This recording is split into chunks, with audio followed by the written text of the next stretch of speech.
ಬಾಲಕ ಸಂಘ ಹುಂದಗಿ ನಾಡ ಸುತ್ತಿ ಡೊಳ್ಳ ಬಾಲಕ ಮಾಡಿದ ಹಾಕಿ ತನಗಿ ನಿನ್ನೆ ಇಬ್ರಾಂಪುರ ನಿನ್ನೆ ಇಬ್ರಾಂಪುರ ಮುಗಿಸಿವ್ರಿ ನಿನ್ನೆ 2 ಕಾರ್ಯಕ್ರಮ ಮುಗಿಸಿವ್ರಿ. ಇವತ್ತು ಬಾಗೇವಾಡಿ ತಾಲೂಕ ಡೋಣೂರು ಬಂದಿವ್ರಿ. ಮತ್ತ 3 ದಿನದಿಂದ ಮಹಾರಾಷ್ಟ್ರ ಬಂದ್ರಿ.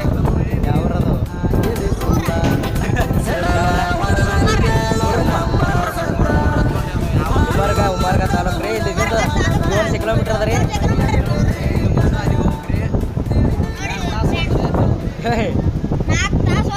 ಸಿದ್ದು ಮತರ ಸಂಗೋಗಿ ನಮ್ಮ ಗುರುವ ಒಂದ ಮಾತ ಹೇಳ್ಯಾರ ಮಾಡಬ್ಯಾಡ್ರಿ ಗರ್ವ. ಭಂಡಾರದ ಒಡೆಯ ಬೀರರ